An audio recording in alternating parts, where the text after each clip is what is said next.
All right, she wants to talk about Pet Cemetery. So here's my take on Pet Cemetery. I don't know anything about it. A very, very cursory knowledge of it. I just assumed it was like, isn't it like a cemetery where like pets come out or something like that? Is that all it is? And you're telling me now that there's a villain. Okay. I wish I could do thumbnails for these. So there is the Pet Cemetery, and that is where that's just a normal pet cemetery where people go to bury their pets. Sure. And then beyond the Pet Cemetery is the other pet cemetery. The one that starts with an S. They all start with an S. It's just... I don't want to call it what it is because it's racist. Yeah, it's the trope of the burial ground thing, I think. Yeah, so, but it's also implied in the book, and like this is not me letting him off the hook, I'm just saying what's in the book, that the Native American people who found the cemetery, it was there before them. So it's not like their magic that created it. It's like beyond them. It is what it is. Okay. What decade was it written? 80s? 80s. Keep that in mind, folks. And within that area, it's like this magical land. It makes it sound nice. It's not nice. Yeah. And there is a creature within that area that is, they call it multiple things. They call it a Wendigo. They call it, and I am sorry, if I need to explain this, I will.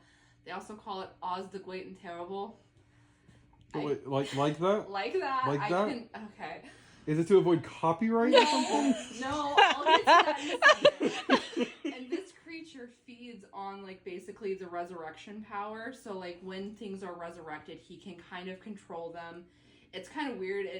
One thing that's bothered me is, like, the old guy, he says that no animals come back truly mean except Henratty the bull.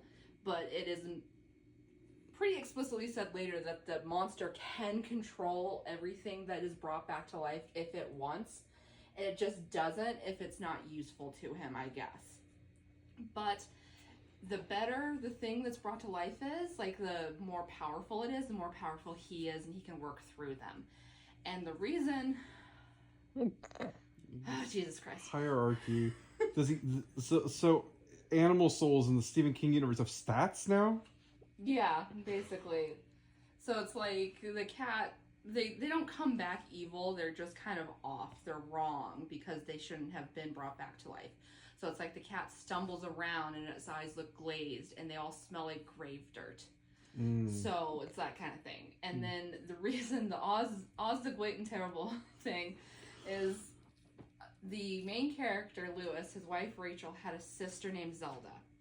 And Zelda died when Rachel was a young kid from spinal meningitis.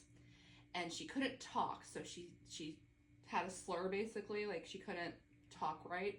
And so she had a poster on her wall from The Wizard of Oz, and it said Oz the Great and Terrible, but she couldn't pronounce it. So she pronounced it Oz the Great and Terrible, and it became this thing where that became the deity of death. And he was and it was a malevolent spirit of death. And everyone in the book would think of that when they were thinking of malevolent death. How did this one girl have so much power over this? She didn't. She died. It feels like Stephen King does a lot of, like, spiritual stuff of, like, if you believe something, that there's power in that. Because in it, like, the kids have weapons. It's like, if you believe it could kill an evil deity, it can. Okay.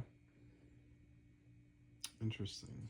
So, Stephen King, one of his most popular writing tropes within his work is, like, basically through lines where you have to read the whole book to completely understand the concept that he's going with.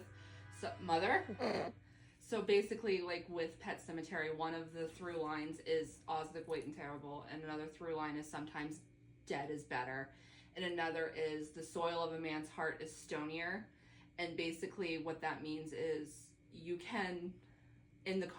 within this context of the story, yes, you can bury something in the pet cemetery, but you own it and you have to take care of it even if it's awful.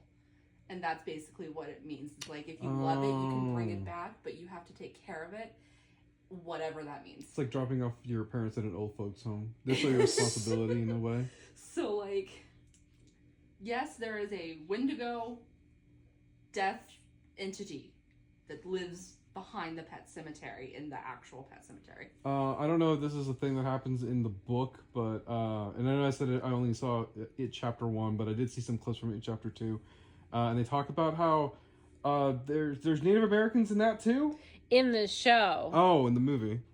In the show. Oh, well, it's in the movie too, isn't it? It doesn't pop up in the movie. Oh. I don't think so. I don't remember that, but Stephen King doesn't actually do a lot with like Native American stuff. They added that for the movie or the show that is based off a new movie where like the Native American people are the ones who like locked Pennywise in Derry. Oh, is that in the show? That's in the show, not in the movie. And then they also came up with like a weapon from part of his like the thing he crashed on or she crashed on. They like make it into a knife. Say it. It's it. The thing it crashed on. It is she. Okay. Does Pennywise identify as a woman? I don't know. Exactly. Pennywise also never. Pennywise didn't say their pronouns are it either. But I know it's a girl spider. It is a female spider. Yes, they specifically say female. It is. Does female. anyone call it in the book? Fuck. Yes. I hate this thing. Okay. They call it. Okay. Many times. That is what they refer to it as. Yes. And does it call itself it? It calls itself Bob Gray or Pennywise the Dancing Clown. But does it ever use pronouns, or does it just speak in first person? I'm only 20% in. Oh. Does it use pronouns, or does it use first person pronouns only? It doesn't really use pronouns. No, like when it refers to itself, it does say I'm Pennywise the Dancing Clown. Basically. So you're saying that Pennywise has every right to do that stupid meme where people are like, my pronouns are Penny/Wise. I don't know what Sure, meme you're talking about, John. This book came out in 1985, but yeah. 1985.